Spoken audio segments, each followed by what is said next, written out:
Graça e paz, queridos, todos vocês, bom dia, alegria enorme para mim, mais uma vez, poder retornar à primeira igreja, nessa data tão especial em que o coro Boas Novas completa aí mais um ano, 53 anos, louvando e servindo o Senhor através da música, das vozes do louvor. Eu quero cumprimentar o coro Boas Novas nessa manhã, na pessoa do maestro, querido maestro Sebastião Ventura, e também cumprimento na pessoa da presidente, a Rebeca Albuquerque, e em nome desses irmãos, todos os coralistas sintam-se cumprimentados. E agradeço o conselho por aquecer o convite do coro, para que a gente pudesse estar aqui. Além da minha saudação, eu não poderia deixar de dar aqui a saudação do reverendo Evandro.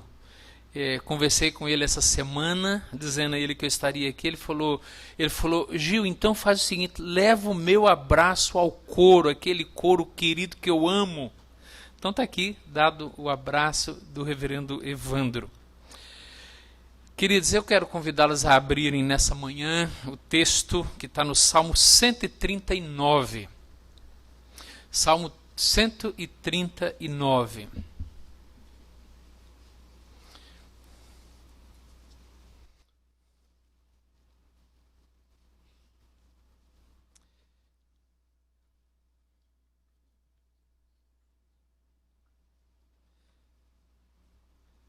Ao mestre de canto, Salmo de Davi, ele então escreve aqui 24 versículos para nossa edificação nessa manhã. Eu quero ler o Salmo, queridos, me acompanhem, por favor. Então, ao mestre de canto, Salmo de Davi. Senhor, tu me sondas e me conheces. Sabes quando me assento e quando me levanto. De longe penetras os meus pensamentos. Esquadrinhas o meu andar e o meu deitar, e conheces todos os meus caminhos. Ainda a palavra me não chegou à língua, e tu, Senhor, já a conheces toda. Tu me cercas por trás e por diante, e sobre mim pões a mão. Tal conhecimento é maravilhoso demais para mim. É sobremodo elevado, não posso atingir. Para onde me ausentarei do teu espírito? Para onde fugirei da tua face? Se subo aos céus, lá estás. Se faça a minha cama no mais profundo abismo, lá estás também. Se tomo as asas da alvorada e me detenho nos confins dos mares, ainda lá me haverá de guiar a tua mão, e a tua destra me susterá. Se eu digo, as trevas com efeito me encobrirão, e a luz ao redor de mim se fará noite. Até as próprias trevas não te serão escuras, as trevas e a luz são a mesma coisa. Pois tu formaste o meu interior, tu me teceste no seio de minha mãe. Graças te dou, visto que por modo assombrosamente maravilhoso me formaste. As tuas obras são admiráveis, e a minha alma o sabe muito bem. Os meus ossos não te foram encobertos quando no oculto fui formado e entretecido como nas profundezas da terra.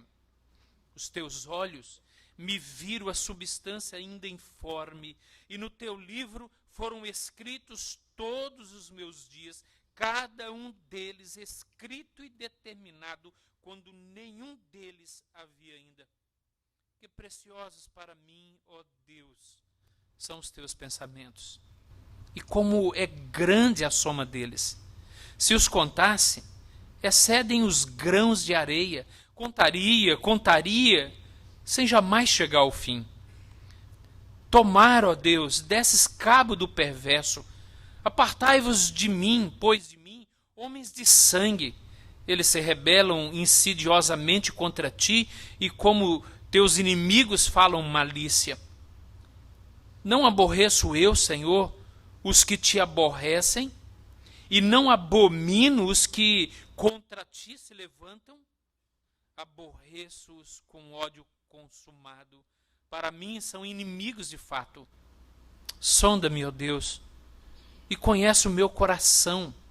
Prova-me e conhece os meus pensamentos. Vê se há em mim algum caminho mau e guia-me pelo caminho eterno. Pai, nós lemos a Tua palavra e temos o desejo agora de entender e receber aquilo que o Senhor tem para a nossa vida nessa manhã. Seja gracioso, seja misericordioso conosco. Usa a nossa vida para falar e abras Tu mesmo os nossos ouvidos nessa manhã. Oramos em nome de Jesus. Amém. Queridos, a revista Veja, há alguns meses atrás, em uma de suas edições, trouxe uma matéria falando a respeito da vigilância que temos hoje nos grandes centros urbanos. A questão da segurança e das câmeras que têm sido multiplicadas em todos os lugares.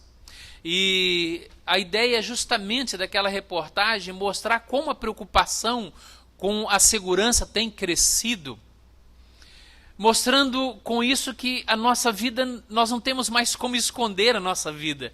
Nós estamos sendo vigiados constantemente, às vezes até sem saber. Andamos pelas ruas, pelas praças, entramos nos shoppings, nas lojas, e a nossa vida está sempre sendo observada. O objetivo da matéria era justamente mostrar como nós não temos mais privacidade, mas ao mesmo tempo mostrar que isso é para o nosso bem. É uma preocupação com a segurança, com a nossa segurança. E, aliás, crimes têm sido desvendados em razão de câmeras fotografarem e filmarem os criminosos. Essa privacidade que já não temos mais hoje como tínhamos alguns anos atrás, objetiva justamente a nossa segurança e o nosso bem. Quando nós olhamos para o Salmo 139, nós vemos o salmista relatando a respeito da pessoa de Deus e mostrando como que não há privacidade na nossa vida quando estamos debaixo dos holofotes da mente de Deus, do conhecimento de Deus e desse perscrutado coração divino do nosso. Nós não temos como esconder a nossa vida, não temos como fugir, não temos como evitar que o tempo todo Deus está nos observando. E o salmista, ele destaca os atributos de Deus, pelo menos 3 atributos, e mostra como esses atributos de Deus nos ajudam em algumas áreas da nossa vida. Se não, vejam. E a divisão é muito clara no Salmo, do verso 1 a 6, o salmista está destacando sobre a onisciência de Deus. Do 7 a 12, ele fala da onipresença de Deus.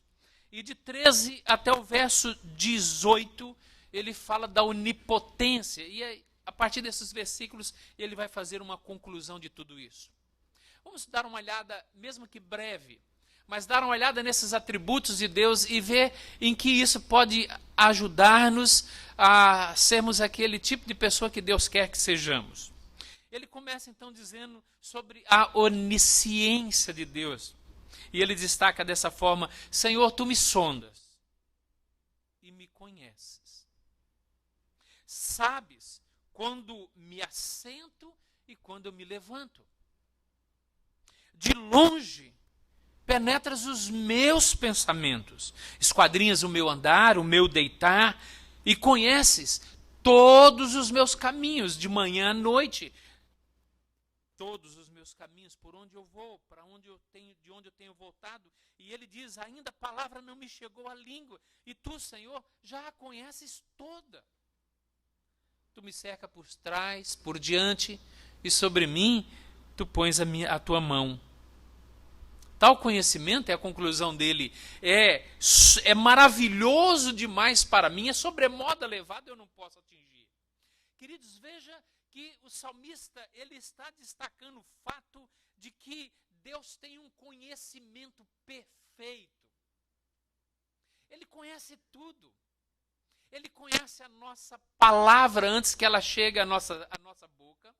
Ele conhece os nossos pensamentos. Ele sabe exatamente o que você está pensando agora. Ele sabe tudo. O nosso conhecimento não. Nosso conhecimento é imperfeito.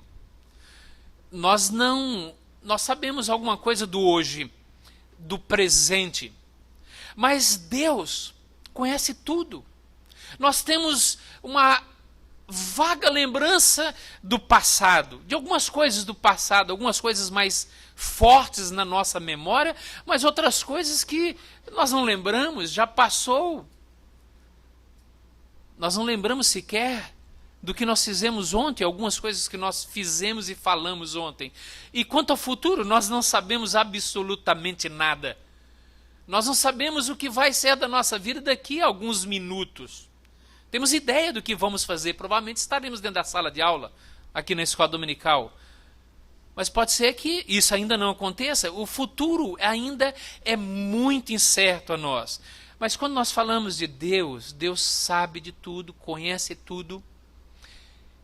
E Ele sabe, de maneira perfeita, um conhecimento inato, faz parte dele saber tudo e conhecer tudo. É um conhecimento perfeito, imediato, diferente do nosso. Chegando em Recife, descemos ali no aeroporto, passando pelo estacionamento, o presbítero Josimar foi nos buscar e tivemos que sair do estacionamento descendo a rampa com o carro. E o carro teve que fazer manobras na escada, na rampa. E ele disse, é o primeiro estacionamento no Brasil em que a gente precisa fazer manobra. Porque o engenheiro, o arquiteto, sei lá quem fez aquele projeto, errou no cálculo. Sabe de uma coisa? Deus nunca erra nos seus cálculos. Porque o conhecimento dele é perfeito, é imediato, é inédito. Bom, mas em que isso pode nos ajudar sabendo que Deus conhece todas as coisas? Sabe que talvez a melhor aplicação disso foi dito pelo profeta Isaías no capítulo de número 40, e é um texto que você também já conhece. Lá no versículo de número 27 e 28. Por que, pois, dizes, ó Jacó, diante daquela crise que Israel estava passando, as dificuldades que Israel estava passando, por que, pois, dizes, ó Jacó, e falas, ó Israel, o meu caminho está encoberto, ó Senhor, e o meu direito passa despercebido, ó meu Deus. Às vezes nós passamos por alguns momentos da nossa vida que a sensação que nós temos é que Deus não está nem aí para nós. Talvez uma luta que envolve o nosso casamento, talvez uma dificuldade que envolve a vida dos filhos, talvez um problema de saúde, uma crise lá no trabalho, uma dificuldade qualquer que nos abate. Quem sabe lá no fundo do nosso coração a gente se questiona dizendo, será que Deus está olhando para mim, sabendo o que eu estou passando? E o profeta Isaías fala, será que o meu direito passa despercebido? Que Deus não está percebendo o que está acontecendo comigo? E ele mesmo responde, não sabes, não ouviste que o eterno Deus, o Senhor, o Criador dos fins da terra, ele não se cansa, nem se fatiga, não se pode esquadrinhar o seu conhecimento, o seu entendimento. Deus sabe do que você passa, Deus conhece o seu caminho, Deus sabe das suas lutas, Deus sabe exatamente o que você está passando. E Ele sabe, Ele conhece. Então, olhar para esse atributo de Deus é receber no nosso coração o consolo. Receber no nosso coração o consolo de saber que Não importa as nossas lutas, não importa as nossas dificuldades, Deus está sabendo, conhecendo e permitindo que isso esteja acontecendo conosco. O salmista no Salmo 56, verso 8, ele fala que Deus contou todos os nossos passos, mostrando o carinho e o cuidado que o Senhor tem conosco. Portanto, Deus é onisciente, conhece tudo que se passa com você no seu dia a dia e não importa que área ele está atento a tudo isso. Olha ainda, verso 7. Para onde me ausentarei do teu espírito? É como se ele estivesse dizendo agora, bom, se Deus sabe de tudo e conhece tudo, bom, então para onde me ausentarei dele? Será que é possível fugir de Deus? É possível me esconder dele? Será que é possível ir para algum lugar para fazer alguma coisa que ele não veja, que ele não tome conhecimento? E ele então diz, para onde me ausentarei do teu espírito? Para onde fugirei da tua face? Se suba aos céus, lá estás. Se faça minha cama no mais profundo abismo, lá estás também. Se tomo as asas da alvorada e me detenho nos confins dos mares, ainda lá me haverá de guiar a tua mão e a tua destra me susterá. Bom, não tem jeito de fugir de Deus, não tem jeito de me esconder dele. Então, e se tiver bem escuro, e se eu pegar na madrugada, quando ninguém está vendo, quem sabe quando só tiver trevas, lembrando que naquela época treva era treva mesmo. Hoje, dificilmente a gente consegue andar pelas ruas e tudo estar escuro, mas naquela época treva era treva. Então deixa escurecer, ficar bem escuro, nas madrugadas. Aliás, as coisas erradas normalmente acontecem de madrugada. Aí ele diz, se eu digo, as trevas, na escuridão, na calada da noite, com efeito me encobrirão. Aí eu vou ficar escondidinho. A luz ao redor de mim se fará noite. Aí ele conclui, até as trevas não te serão escuras. As trevas e a luz são a mesma coisa. Que tolice achar que nós podemos nos esconder de Deus. Ninguém em bom senso diria, eu vou conseguir me esconder de Deus. Mas nós temos as nossas tentativas. Achamos que podemos fazer as coisas e escondê-las de Deus. Desse que é onipresente, não apenas onisciente, mas é onipresente, está sempre presente conosco. Isso é fruto da queda. Sem dúvida nenhuma, achar que nós podemos fazer as coisas e escondê-las de Deus é fruto da queda, do nosso pecado. Isso começou com Adão e Eva. Quando os nossos primeiros pais, depois de desobedecerem a Deus, fizeram uma tentativa em glória de se esconderem atrás de uma moita. Daí vem aquela figura, ele está atrás da moita. Já vem desse tempo. Está lá Adão atrás da moita e Eva atrás da moita. E Deus então, na viração do dia, a expressão poética de Gênesis dizendo que Deus faz a pergunta para Adão. Adão, onde estás? Como se pudesse esconder. A pergunta não é que Deus estava querendo saber geograficamente onde Adão estava, onde Eva estava. Não, o objetivo da pergunta não era identificar onde eles estavam escondidos. Se Deus é onisciente e onipresente, a pergunta seria absurda se a entendêssemos dessa forma. Não, o objetivo de Deus com a pergunta, Adão, onde estás? É justamente levar Adão ao reconhecimento do que ele havia feito. Veja, Adão, o ponto em que você chegou, que ao fazer algo que me desagradou, que você me desobedeceu, você pecou contra mim, agora você está tentando se esconder de mim. Bom, ele não conhecia o Salmo 139.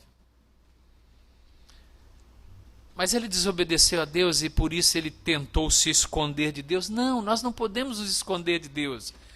Isso tem uma aplicação para a nossa vida hoje, que é olhar para Deus como alguém que é onipresente, alguém que está sempre presente na nossa vida, é levar-nos a um desejo de sermos santos e de agradarmos ao nosso Redentor com a nossa vida. Podemos esconder as coisas do nosso cônjuge. Sim, deles nós podemos esconder. Você pode esconder algo da sua esposa. Você pode esconder algumas coisas do seu marido. Você esconde dos seus pais. Nós podemos esconder algo do conselho da igreja. Nós escondemos algo dos irmãos. Mas nós não podemos esconder nada de Deus. Nós não podemos fugir da face dele. Ele está olhando para nós o tempo todo. O tempo todo. Mateus e Rebeca ainda eram pequenos, muito pequenos. Tinham 3 para 4 anos. E estávamos na praia, talvez a primeira ou segunda vez que estávamos na praia. Colocamos a nossa cadeirinha na praia, olhando o Mateus e a Rebeca brincarem na água. Mas nós sabemos que quando nós estamos na água, as ondas e a água acabam nos tirando daquela posição e nos levando um pouquinho mais para baixo, para a direita, sei lá, alguma coisa assim. E a gente sentado nas cadeiras e olhando o Mateus e a Rebeca brincando na água. Eles cansam de brincar na água e tentam sair da água e vão em direção à praia, à areia, onde a gente estava. Só que quando eles saem da água, eles olham para frente e não nos acham. É óbvio, eles já não estavam mais onde nós os colocamos. Eles desceram. E aí eles param. E a gente olhando. Mas eles param com aquela cara de ué. Onde eles estão? Onde papai e mamãe estão? E a gente ficava por alguns instantes observando para saber a reação deles. E qual era a reação de Mateus? Chorar. Qual a reação de Rebeca? Chorar. E choram. E choram. E aí a mamãe já quer levantar logo para ir acudir. Eu falo, espere mais um pouco. Deixa eu ver como é que eles vão reagir. Eles ficam rodando e procurando. O que é interessante nisso é que para eles estão perdidos. Para os pais, não. O pai sabe exatamente onde eles estão. E cuidando, observando e cuidando. Sabe que Deus olha para nós o tempo todo não para nos punir. Deus não é o nosso adversário, o diabolos, que está sempre pronto a nos acusar e nos punir. Não, Deus gracioso está sempre pronto a olhar para nós e nos acudir nas nossas dificuldades da obediência. Entender Deus como onipresente na nossa vida, queridos, é um desafio à nossa santidade. É sempre uma tentativa em glória nossa de tentar esconder algo da nossa vida de Deus, ao contrário, olhar para Deus como aquele que nos sonda e nos conhece e nos vê constantemente, nos leva ao desafio da confissão. Onde estás? O desafio da confissão, do arrependimento, de entender que tentamos fugir, mas não conseguimos. Que tentamos nos esconder, mas que foi inútil a nossa tentativa de fuga e de esconder-nos de Deus. Ainda, olhando para a continuação do Salmo, ele fala no versículo 13: pois tu formaste o meu interior, agora o terceiro atributo. Pois tu formaste o meu interior, tu me teceste no seio de minha mãe, graças te dou, visto que por modo assombrosamente maravilhoso me formaste. As tuas obras, Senhor, são admiráveis, a minha alma o sabe muito bem.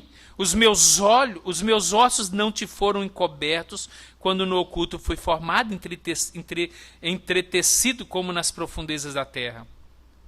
Os teus olhos me viram a substância ainda informe, e no teu livro foram escritos todos os meus dias, quando cada um deles nem sequer ainda haviam. E aí ele conclui que coisa maravilhosa. Agora ele destaca a onipotência de Deus.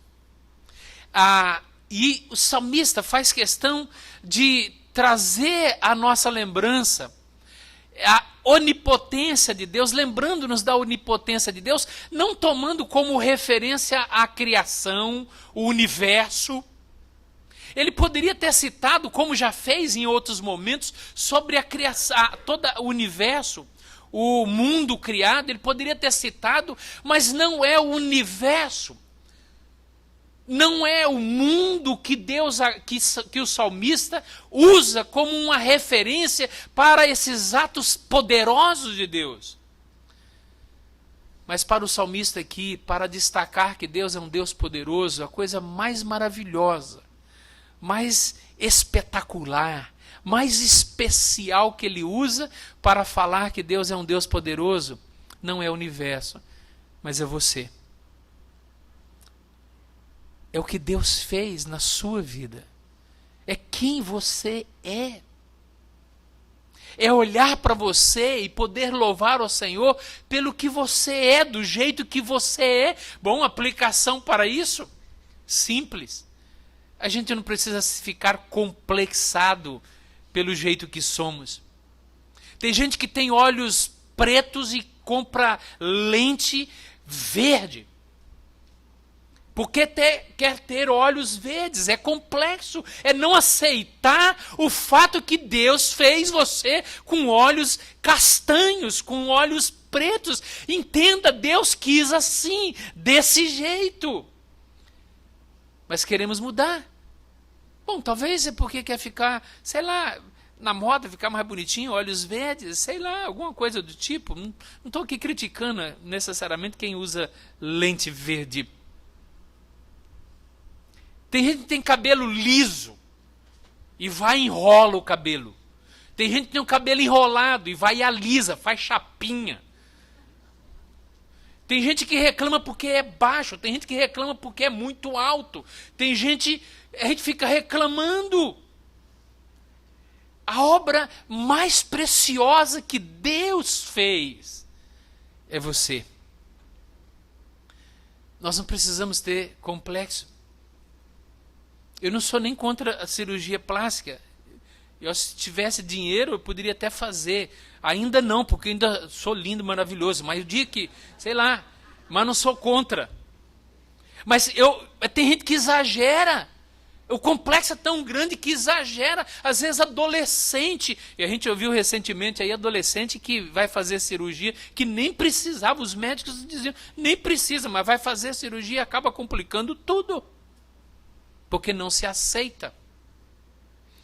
Eu conheço uma pessoa há mais de 15 anos. E me encontrei com ela recentemente num evento. E eu olhei para ela e fiquei na dúvida, será que é? Será que é ela? Será que não é? Bom, não cheguei à conclusão. Passou mais uma semana, me encontrei com ela num outro evento, estava lá. Olhei, não consegui chegar à conclusão se era. A Jamile nesse dia estava comigo. Chamei a Jamile num canto e falei, já dá uma olhada para aquela senhora ali. Quem é? Ela falou, falou o nome da senhora. Falei, caramba, meu! Mudou! Gente, ela fez plástico, eu não reconheci. Mudou a fisionomia, mudou. Não era mais. Tudo bem fazer uma plástica, arrumar um negocinho, porque o tempo vai passando, sei lá, vai dar uma puxadinha aqui, sei lá. Mas não exagera, porque depois desconfigura, muda. A pessoa mudou. Outro dia encontrei com uma que parece o Coringa.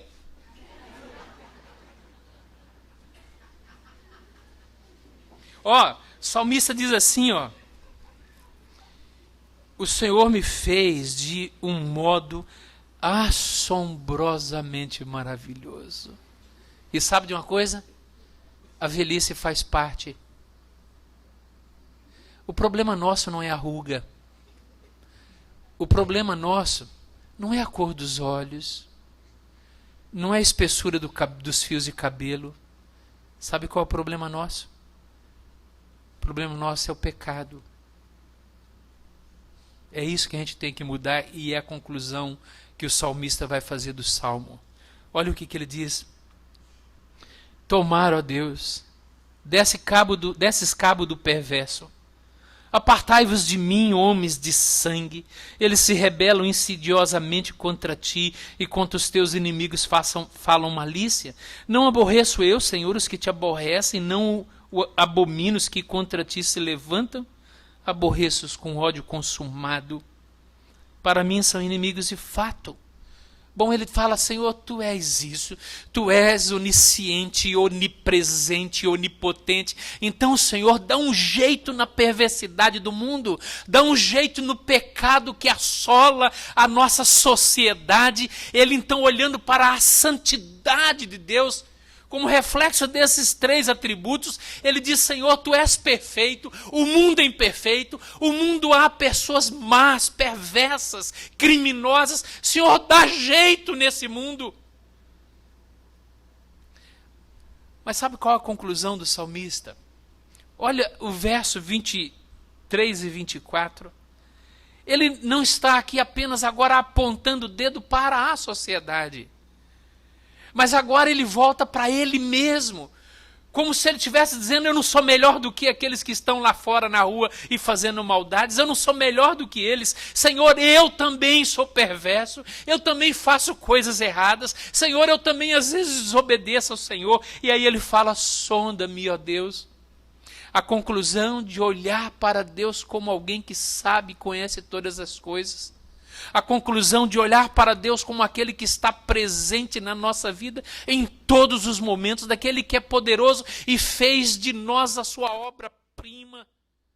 Ele fala, então, Senhor, sonda-me, conhece o meu coração, prova-me e conhece os meus pensamentos, e, Senhor, vê se há em mim algum caminho mau e guia-me pelo caminho da eternidade. Pelo caminho eterno. É aqui, irmãos, que nós precisamos lembrar da pessoa gloriosa de Jesus. Da pessoa do nosso Salvador. Que não fosse Ele, nós não conseguiríamos enxergar a beleza de Deus. Não conseguiríamos enxergar essa sabedoria que há no nosso Deus. A sua onisciência, a sua onipresença e a sua onipotência. O convite de Deus para nós nessa manhã, para cada um de nós, é nos voltar para Jesus e falar para Jesus da nossa ainda necessidade da sua graça. Aliás, a obra de Jesus lá na cruz, e que nós cantamos aqui, que o coral tão bem cantou e falou da glória, é justamente nos levar para lá, é nos preparar para a glória eterna. Deus está trabalhando em você, e Deus está trabalhando em mim, Deus está trabalhando em nós para nos apresentar como um troféu da sua graça. Eu e você, Deus está nos moldando. Por isso que nós podemos orar com o salmista. Então, Senhor, Tu és tudo isso. Que coisa maravilhosa o Senhor é. Então que Jesus reine mais na minha vida, sonde mais o meu coração, me transforme mais para que eu seja o troféu da Tua graça. As câmeras de Deus estão sobre a nossa vida, não há privacidade para Ele. E o objetivo desse vigiar constante não é nos punir, mas tão somente nos aperfeiçoar para que sejamos o troféu da graça do Senhor. Que Deus nos abençoe.